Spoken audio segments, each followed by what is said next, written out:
Bonjour tout le monde. L'objectif de cette vidéo aujourd'hui est de vous présenter comment développer un module Python en FastAPI. Mais la particularité ici, c'est de le faire avec un package manager qui s'appelle UV. J'avais proposé à la communauté GCP une vidéo précédemment avec le même use case.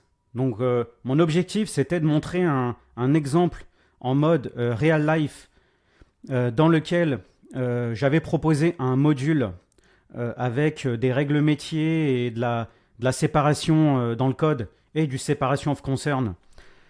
Donc j'avais plusieurs fichiers Python, de la logique, des imports, et donc je livrais un vrai module Python. J'avais trouvé que dans la communauté GCP, j'avais pas eu beaucoup d'exemples qui montraient comment déployer un module Python dans Cloud Run. Et en l'occurrence, l'outil qui était intéressant ici, c'était FastAPI. La différence, quand j'avais présenté ce use case-là, à l'époque, c'était que en package manager, j'avais utilisé pip. Et en fait, pip est le package manager traditionnel de l'écosystème Python. Donc j'avais un fichier qui s'appelle requirement.txt. Dedans, j'avais mis les packages. Et ensuite, dans mon Dockerfile, je travaillais avec ce requirement.txt. Ce qui en réalité fonctionne bien sans aucun problème. Mais entre-temps, on a des package managers qui sont arrivés sur le marché. On en avait d'autres comme Pipenv et Poetry qui sont là depuis un moment. Mais en fait, actuellement, on a aussi UV qui est là, qui est proposé par une boîte qui s'appelle Astral. Et en fait, la particularité de UV, c'est que c'est codé en Rust derrière la scène. Et donc, ça permet d'avoir un package manager qui est vraiment très rapide. Donc, le package manager peut être parfois 10 fois, voire 50 fois, presque 100 fois plus rapide que le traditionnel package manager avec pip. Et donc, forcément, comme Poetry et Pipenv sont également basés sur pip, UV arrive avec cette approche vraiment plus efficace et plus rapide. Et donc, forcément, ce que j'ai souhaité faire ici, c'est vous remontrer la même application FastAPI que celle que j'avais montrée auparavant, sauf que cette fois-ci, toute la partie préparation des packages Python et du packaging est gérée avec UV. Et donc, du coup, forcément, je vous recommande d'utiliser ce package manager qui est vraiment très performant. Donc, effectivement, je vais avoir cette application en FastAPI. Donc, forcément, comme je l'ai expliqué, ça va correspondre à un module Python. Et ensuite, ce que je vais montrer ici, c'est que je vais d'abord montrer une exécution. Alors, je vais installer les packages avec UV. Et ensuite, ce que je vais faire, c'est que je vais montrer une exécution purement locale avec UVcorn. Parce qu'en fait, c'est UVcorn qui va permettre, via un protocole qui s'appelle ASGI, d'exécuter et de démarrer le serveur web. Et en fait, une fois que mon serveur est démarré, là, je vais pouvoir appeler mon application FastAPI via un endpoint HTTP. Et donc, ce que je n'avais pas fait dans la première vidéo, bon là, je vais le montrer avec une petite exécution locale, très simple. Et ensuite, ce que je vais faire, c'est que je vais faire la même chose en local avec Docker. Donc, je vais faire un build de mon image. Et ensuite, je vais faire un Docker run. Et dans ce Docker run-là, je vais starter mon container en local depuis ma machine locale. Et ensuite, je vais démarrer mon serveur web et exécuter mon application FastAPI. À la fin du use case, ce que je vais faire, c'est que je vais plus montrer la partie CI/CD. Donc là, elle est développée avec un outil qui s'appelle Cloud Build. Donc Cloud Build va permettre de build et de publier l'image Docker dans Artifact Registry. Parce qu'en fait, dans cet exemple-là, on va utiliser un repo privé de GCP qui s'appelle Artifact Registry. Et ensuite, ce qu'on va faire, c'est qu'on va déployer notre service Cloud Run à partir de l'image qui a été buildée et publiée précédemment. Et ensuite, on va interroger ce service Cloud Run avec notre URL et on va pouvoir exécuter notre application en mode serverless. Et ce que je vais faire, c'est que je vais en profiter par rapport à la vidéo précédente et au use case précédent de montrer comment utiliser du cache Docker avec Cloud Build. Ce qui est intéressant parce que ça va permettre, entre nos builds, d'avoir des temps de réponse qui sont beaucoup plus rapides. Si mes packages Python, par exemple, n'ont pas bougé d'un build à un autre et d'une CI/CD à une autre, je ne vais pas retélécharger mes packages pour rien. Je vais me servir de l'image cache et ça va permettre, entre mes pipelines CI/CD, de gagner beaucoup de temps. Donc voilà, bon, quelques mots sur moi rapidement. Alors moi, c'est Mazloum Tosun. Alors moi, je suis Google Developer Expert, CDO et cofondateur chez GroupBiz, qui est une boîte d'expert tech sur la place francophone. Et je suis également Docker Captain et je partage mes contenus pour la communauté, pour les communautés Docker, GCP et autres.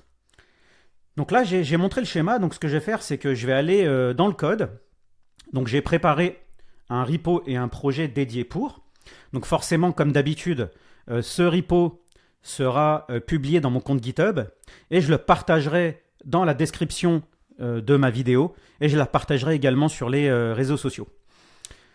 Et donc mon application ici, comme précédemment, ça correspond à un module Python. Dans ce module Python, j'ai un folder qui s'appelle Service. Donc je ne vais pas trop rentrer dans la logique parce que je l'avais expliqué précédemment, mais je vais quand même vous la montrer assez rapidement. Donc là, j'ai un endpoint qui s'appelle Teams Statistics en post. Je vais recevoir un request body. Ensuite, je vais avoir des variables d'environnement qui vont me servir pour, par exemple, interagir avec Cloud Storage en entrée et ensuite d'écrire dans une table BigQuery. Donc là, je prépare les éléments de ma table BigQuery. J'ai mon client pour BigQuery et mon client pour GCS en Python. Je lis ma donnée brute depuis Cloud Storage en entrée. J'applique des transformations métiers dans mon code Python avec un style orienté functional programming.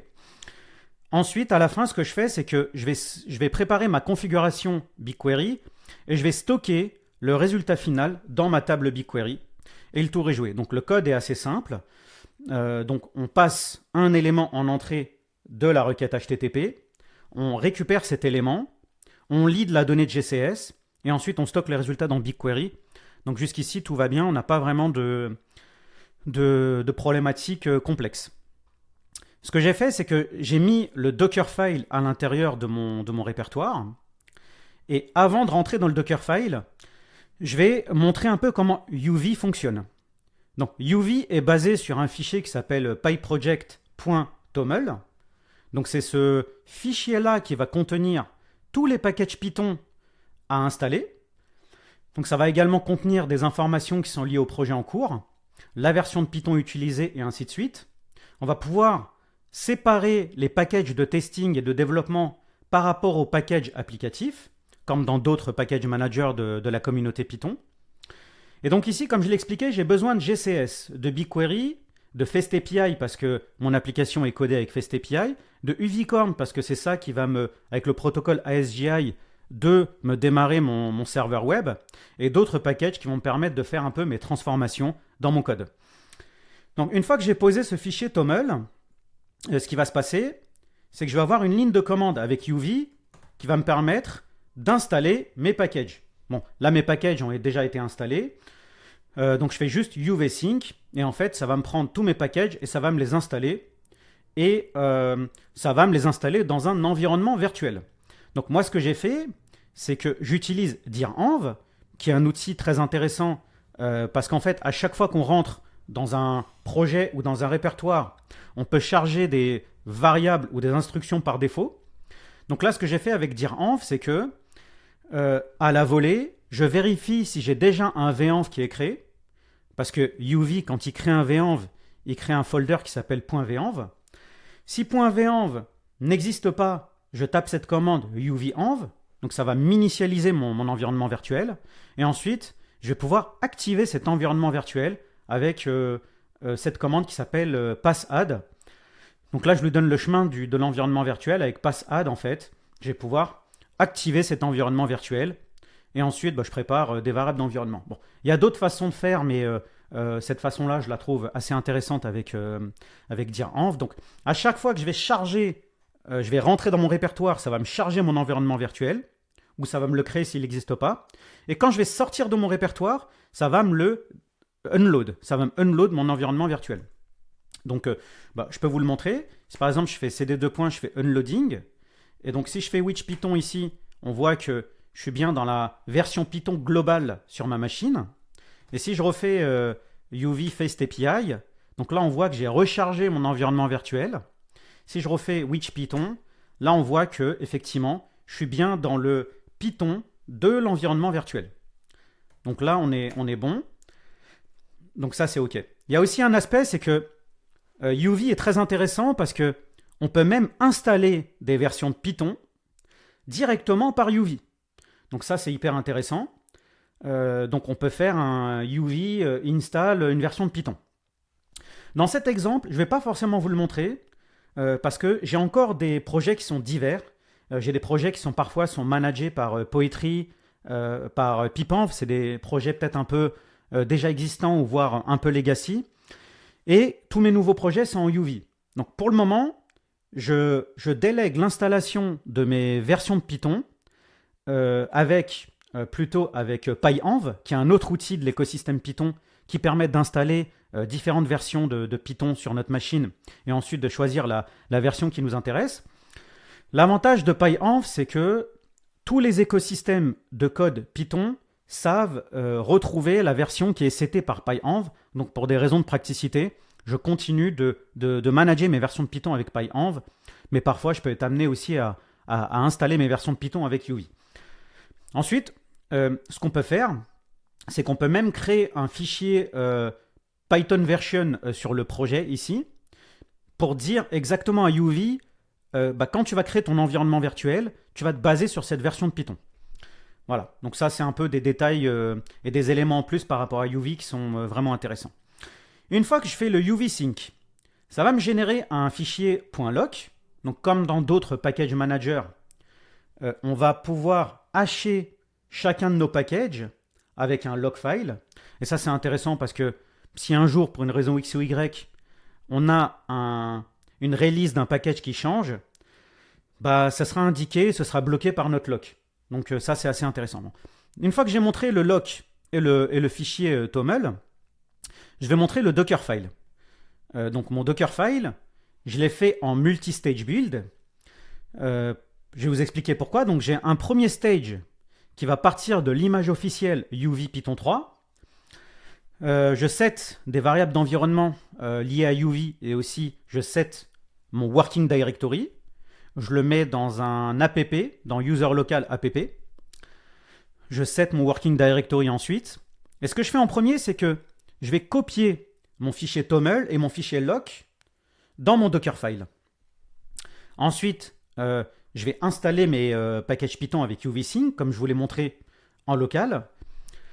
Et je vais faire un -- no install project parce que je n'ai pas besoin de packager mon application directement, avec UV. Là, en l'occurrence, je vais installer mes packages dans le Dockerfile et c'est mon container ensuite qui va livrer l'application. Donc, je fais un -- no install. J'ai cette ligne de commande mount cache qui permet d'utiliser du cache de UV. Donc ça, c'est intéressant. Ensuite, je copie mon application dans mon Dockerfile. Il y a un élément qui est important ici, alors j'en parle souvent dans mes use cases et dans mes vidéos, c'est que je veux utiliser du cache Docker. Donc c'est important pour moi parce que je n'ai pas envie que si mes packages Python ne bougent pas, d'un build à un autre, je souhaite utiliser le cache Docker pour ne pas réinstaller mes packages Python pour rien. Donc c'est valable pour les packages Python, mais c'est valable aussi pour d'autres exécutions. Dans Docker, le cache fonctionne layer par layer et de haut en bas. Si un layer change précédemment, tous les layers d'après vont être recalculés et ne vont pas être récupérés du cache. Ici, mes packages Python ne dépendent pas du code, applicatif. Quand je vais chercher mes packages de PyPy ou de Artifact Registry ou d'un repo privé, je ne veux pas le lier au code. Si je change un élément de mon code Python, ça ne doit pas influer sur l'installation de mes packages Python. Donc pour moi, c'est très important de faire ça avant de d'abord copier la partie fichier toml et logfile, tout ce qui concerne le packaging, avant la partie applicative. Ainsi, si mon code change, ça ne va pas me refaire télécharger mes packages Python. Donc ça, c'est un tip qui est assez important et je vous recommande vraiment de le faire comme ça. Comme ça, entre vos Docker builds, vous allez utiliser le cache et ça va être beaucoup plus rapide. Vous allez aussi avoir une approche GreenOps dans vos pipelines CI/CD grâce à ça. Ensuite, ce que je vais faire, c'est que, comme je l'ai dit, je fais du multistage. Donc ce stage-là est un stage intermédiaire qui me prépare mes packages et mon application. Bon, j'ai gardé la partie virtual env par défaut par UV, même si en réalité je suis déjà dans un contexte éphémère avec Docker. Mais en réalité, j'ai vérifié, le folder venv qui est généré par UV ne ramène quasiment rien en termes de taille. Et donc du coup, c'est plus simple d'utiliser le venv que propose UV, même si on est dans un container et dans un élément éphémère comme un Docker container. Donc ça, c'est vraiment pas grand-chose. Et ensuite, dans ce dernier stage, je pars de Python Slim. J'ai pris du Slim par rapport à de l'Alpine, parce que sinon, FastAPI ne fonctionne pas bien par défaut.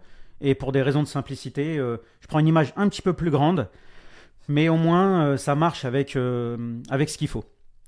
Je reprépare mon Working Directory, et en fait, je prends la partie Builder du stage précédent, et grâce à Builder, je vais copier les éléments du Working Directory précédent vers le Working Directory en cours. Donc ça concerne l'application Python, et ça concerne également les packages Python et le folder venv.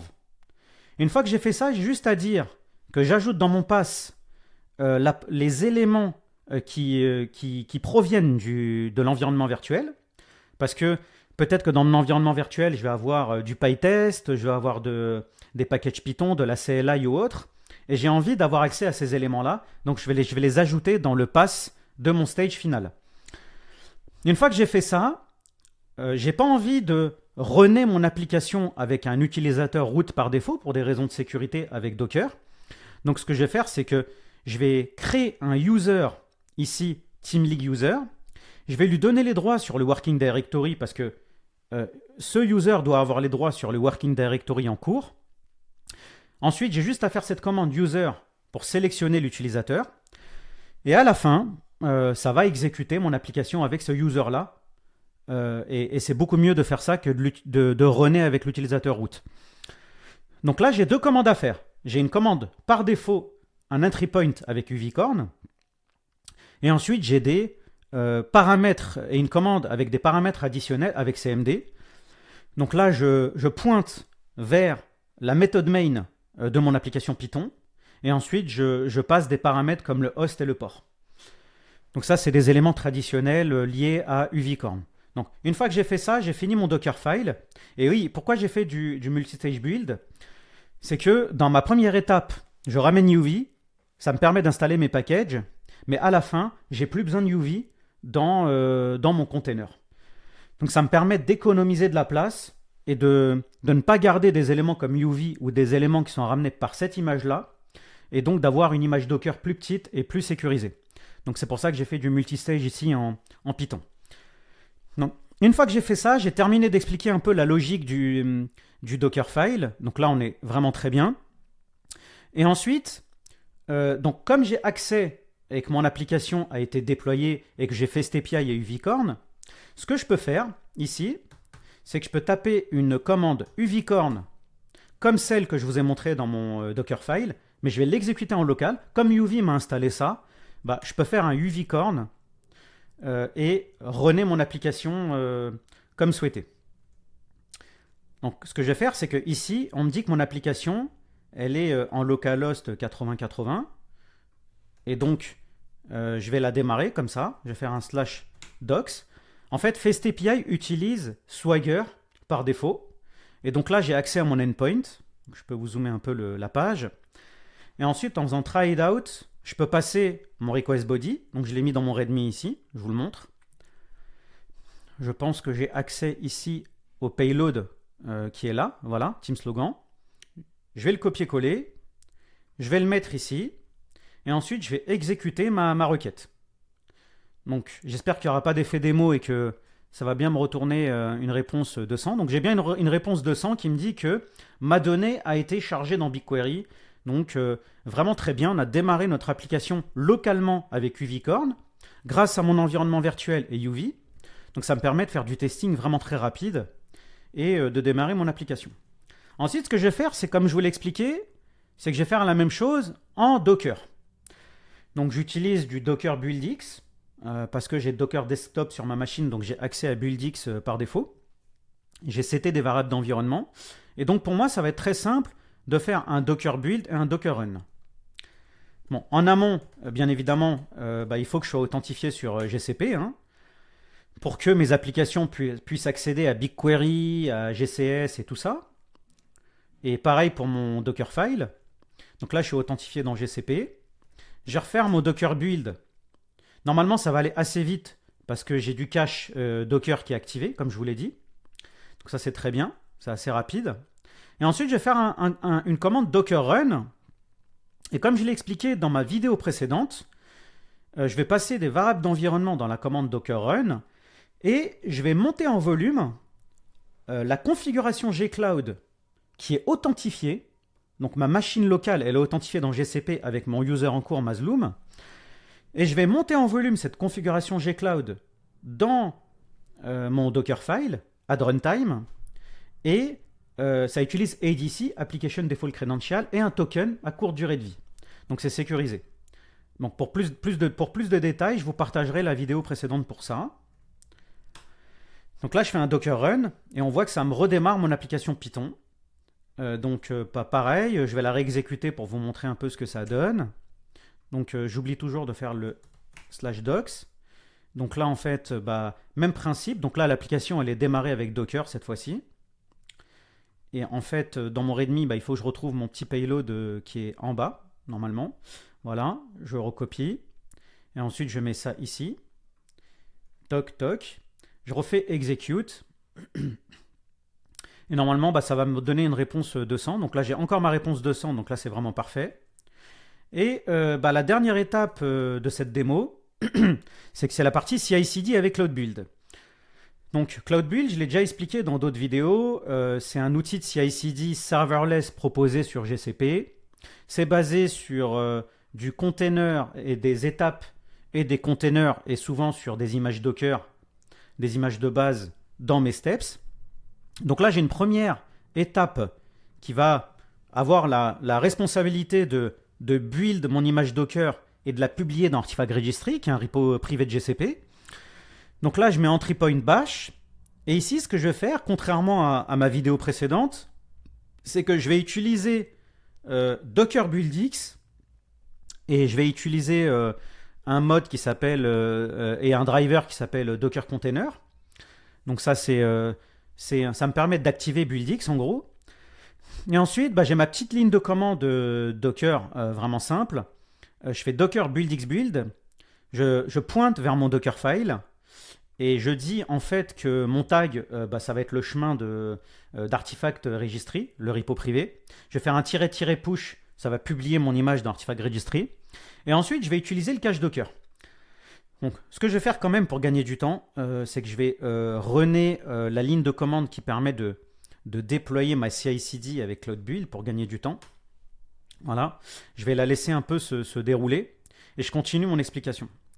Voilà, et en fait, grâce à ça c'est BuildX qui m'apporte ça, je vais utiliser l'image cache. Donc grâce à image cache, depuis Artifact Registry, je vais faire un 2.cache.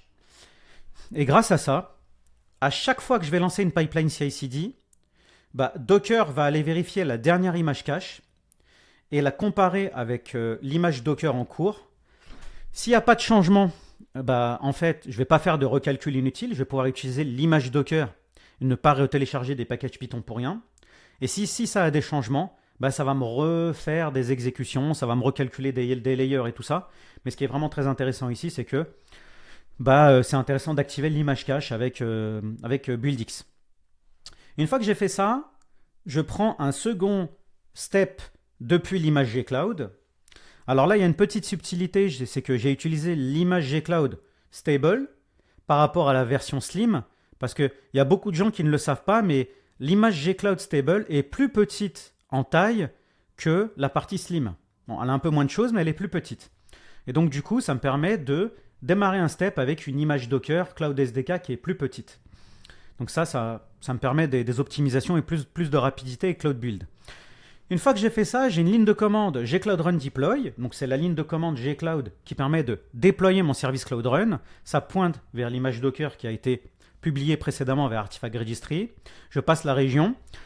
Ici, comme pour la vidéo précédente, pour des raisons de simplicité, mon API est public, mais je referai une vidéo pour montrer comment faire une API privée avec Cloud Run et un Cloud Run Service. Mais là, pour aller plus vite et taper directement l'endpoint, j'ai fait une API publique. Ensuite, là, je peux passer des variables d'environnement et on est bon. Donc là, mon Cloud Build, il a fait le travail, hein, il a fait le déploiement. Donc, mon service Cloud Run est déployé.